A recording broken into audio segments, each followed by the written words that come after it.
Ikhwas sekalian fiddin yang dimuliakan oleh Allah Subhanahu wa taala. Saya juga meminta pada waktu itu ya, lihatkan bahwa mungkin ada event atau momen khusus yang mungkin sangat berkesan. Salah satu di antaranya adalah dialog antara Halimah dengan kedua orang tuanya di mobil. Ketika mereka sudah memperbincangkan tentang keadaan yang sedang menimpa Halimah, bahwa dia bercerai. Bagi orang tuanya, terutama bapaknya, itu mungkin baginya sebuah kebaikan. Ya. Memang sejak semula dia mungkin, kalaupun setuju hanya sekian persen dengan pernikahan. Ya. Halimah dengan Rizkan, maka perceraian ini sudah sangat menggembirakan dirinya. Tapi bagi Halimah ini merupakan sebuah pukulan. Ya, ini merupakan sebuah pukulan, apalagi dia bercerai dalam kondisi yang sangat-sangat tidak layak seperti tadi sudah diceritakan. Terjadilah dialog yang bagi saya sangat cerdas, menunjukkan ya ketetapan pendirian seorang Halimah, yang dia bisa menjelaskan kepada orang tuanya betapa berbahayanya seandainya seorang muslim dan muslimah itu dipisahkan secara paksa hanya karena alasan-alasan keduniaan atau alasan-alasan apapun juga, sementara mereka sudah benar-benar mampu merangkai kehidupannya untuk membawa masing-masing di antara mereka menuju ke dalam surga Allah Subhanahu wa taala. Jadi di sini banyak kan disebutkan amalan-amalan yang terpaksa harus ditinggalkan dengan bercerai, seperti taat kepada suami, mendapatkan suami soleh yang bisa mendidik, dan yang terlebih-lebih yang di akhir ucapannya itu adalah menyebabkan dirinya tidak bisa termasuk di antara wanita yang disebutkan oleh Nabi di dalam hadis, ayyumam ra'atin matat wa zawjuha anha radin dakhalatil jannah. Setiap wanita yang meninggal dunia dalam keadaan suaminya ridha kepadanya, maka dia akan masuk ke dalam surga Allah Subhanahu wa taala. Betapa setiap muslimah mengharapkan dirinya akan termasuk di antara istri yang mendapatkan keridhaan dari suami. Setelah keriduan Allah Subhanahu wa taala. Seorang wanita yang salihah yang bisa menjalankan agamanya dan diridhoi oleh suami. Dan untuk mendapatkan keriduan suami ternyata usahanya bukanlah gampang. Ya, seorang wanita harus banyak bersabar, banyak ngalah, banyak menahan diri untuk melakukan berbagai hal agar suaminya itu bisa ridho kepadanya. Kalau dia melakukan sebuah langkah yang keliru dan salah, dia harus segera melanjutkannya dengan langkah baik yang bisa menyenangkan suami. Itulah sehingga tercipta seperti disebutkan di dalam hadis, ingkari minha khuluqan radhiya minha khuluqan akhar. Kalau ada sifatnya yang menyebabkan suaminya sebel, benci, harus ada sifat lain yang menetralisir, bikin suaminya senang. Jangan setiap sikap nyebelin semua. Ya. Menanginya cuma sebulan sekali, awal bulan dapat gaji. Ya. Setelah itu udah nyebelin terus setiap hari. Ya. Jangan seperti itu. Tapi hendaknya seorang muslimah setiap kali dia melakukan perbuatan yang mungkin dia silap, namanya manusia, nggak mungkin bisa terjaga. Istri Nabi saya seorang Aisyah radhiyallahu taala anha kadang-kadang menyebabkan Nabi kesal. Pernah mereka minta tambahan uang belanja sehingga Nabi meninggalkan mereka selama 1 bulan. Tidak disentuh sebagai hukuman bagi mereka. Sampai mereka bertobat kepada Allah Subhanahu wa taala, ya. Jadi hal semacam itu mungkin saya dilakukan seorang muslimah. Tapi kalau itu dilakukan, hendaknya segera diantisipasi, dinetralisir dengan perbuatan-perbuatan yang bisa menyenangkan suami. Jadi usaha ini susah. Kalau seorang sudah mendapatkan hal itu di depan pelupuk mata, suami yang mudah memahami istri, memahami segala kekeliruan istri, kemudian rumah tangga yang begitu harmonis, yang jarang sekali terjadi percekcokan. Kalaupun terjadi hanya dalam suasana yang ya tidak terlalu menghebohkan, ya, lebih banyak hidup dalam suasana yang tenang, nyaman dan tentram. Yang kemudian setelah itu terpaksa salah seorang di antaranya, keduanya harus berpisah, sehingga seorang wanita nyaris kehilangan kesempatan untuk bisa berbakti kepada suaminya dan mendapatkan anugerah terpenting dari seorang wanita, meninggal dalam keadaan suami ridho. Ini sungguh sangat menyakitkan sekali. Ketika setiap wanita muslimah mengejar dan banyak di antara mereka gagal, ini justru kegagalan itu dipaksakan terjadi saat keberhasilan itu sudah berada di pelupuk mata. Ini hal yang paling disesalkan sekali. Dan bisa jadi hal yang semacam ini kurang dipikirkan oleh sebagian orang tua karena mereka kurang tanggap. Biasanya orang tua kalau anaknya ribut sama suaminya, ya, anaknya perempuan ribut sama suaminya, dia pasti akan berada di pihak anaknya. Ya, anaknya dengan dia bersatu padu untuk menyerang suami. Ya. Memang suami nggak tahu diri, dulu memang sudah saya suruh kamu nggak cerai sama dia. Nah, misalnya seperti itu. Jadi seorang anak justru dididik untuk durhaka sama suami. Kebalikannya kalau anaknya laki-laki, anaknya malah istri kayak gitu nggak bisa dikasihani. Bok sesekali ditempeleng. Misalnya begitu ya.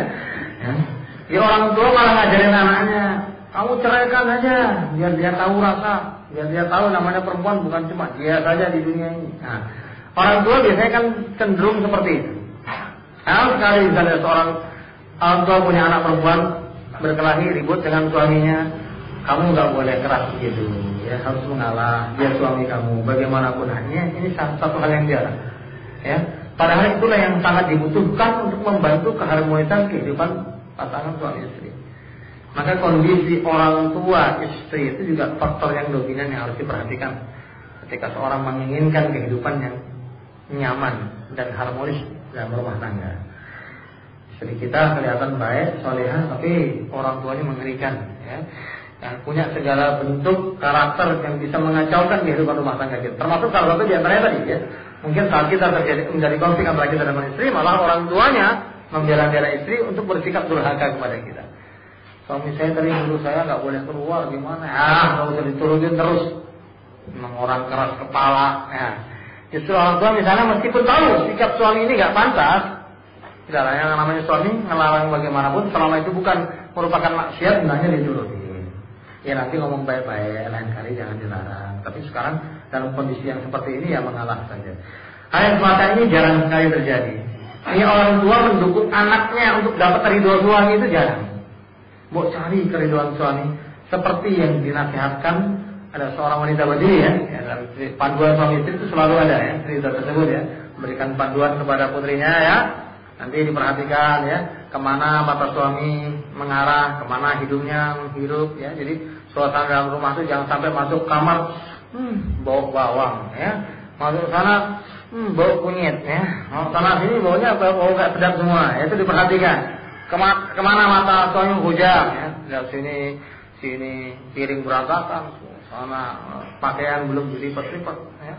Sini anak kencing, buang air belum dibersihkan, ya. Jadi itu diperhatikan. Diperhatikan suami ketika lapar jangan dibiarkan terlalu lama, karena kelaparan yang lapar yang sangat mencekik itu bisa menyebabkan seorang mudah marah.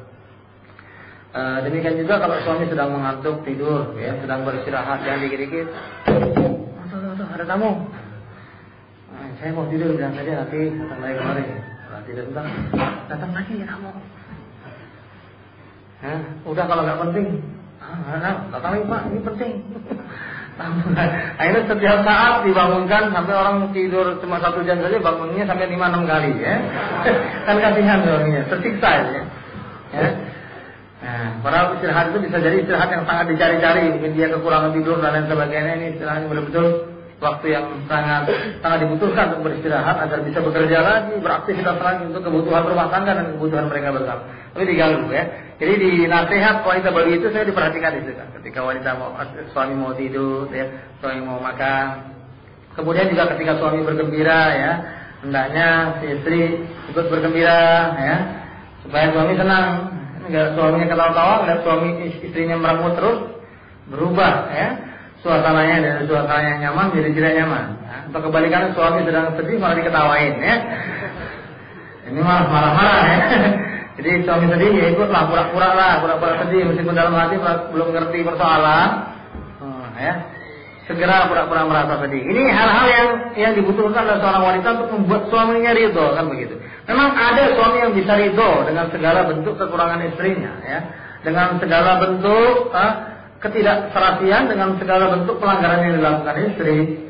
Dari semua yang dinasihatkan wanita baru satu pun nggak ada yang lolos, ya. Ya, setiap hari kerjanya ganggu suami aja, ya. Tapi ternyata ada suami yang bisa rela meridho istri, itu betul-betul anugerah, ya. Dimaafkan segala kesalahannya, malah didoain terus masuk surga. Yang mana suaminya berdoa kepada Allah, ya Allah mudah-mudahan aku tetap bersabar dengan istri model seperti ini, ya.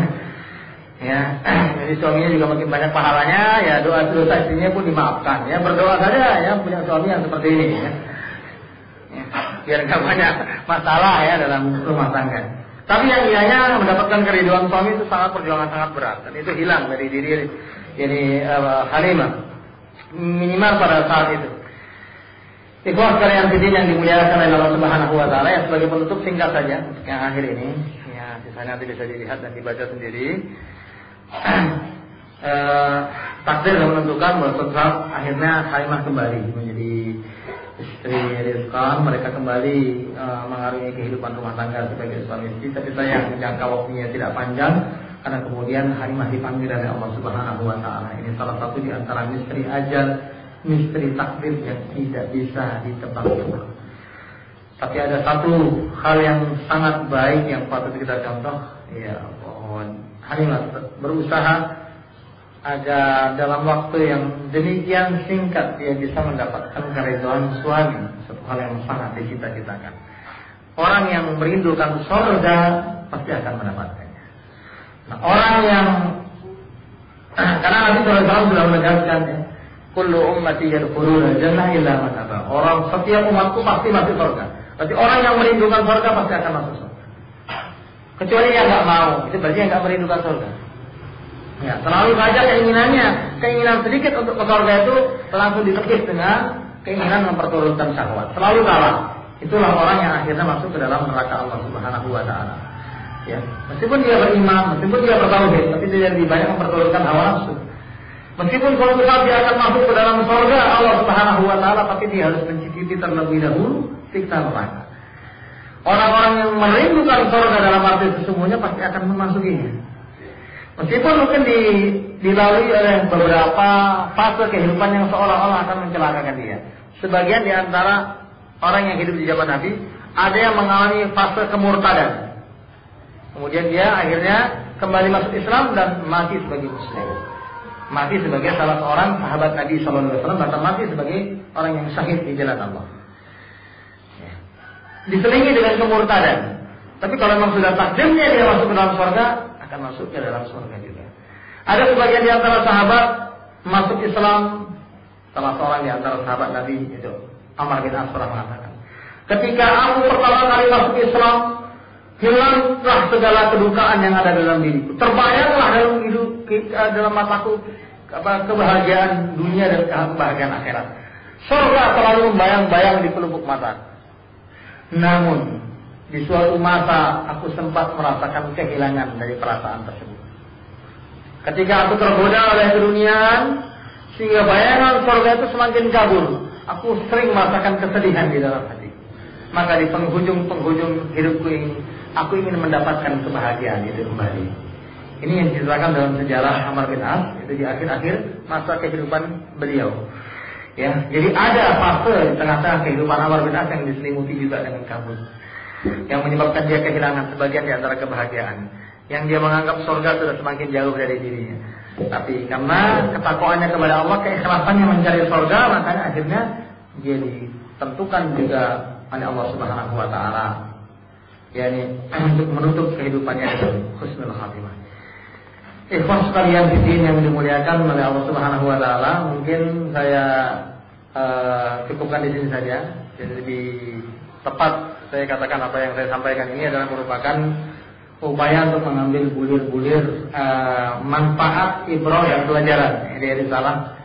Ya, bukan menceritakan kembali apa yang saya susun di sini. Karena itu nanti bisa dibaca sendiri-sendiri dan dilihat dan diperhatikan sendiri, dan mungkin banyak lagi pelajaran-pelajaran yang bisa dipetik. Setiap kejadian, event apapun, momen apapun dalam kehidupan ini pasti akan bisa memberikan hikmah dan pelajaran bagi kita, asal kita menggunakan mata batin kita yang paling dalam, menggunakan keimanan dan ketakwaan kita kepada Allah Subhanahu wa taala, membuang jauh-jauh sifat dengki, membuang jauh-jauh sifat suudzon, membuang jauh-jauh yakni sifat buruk sangka terhadap sesama, menggunakan kebersihan hati kita, insyaallah kita bisa mengambil manfaat dan pelajaran dari setiap kisah-kisah kehidupan anak Adam.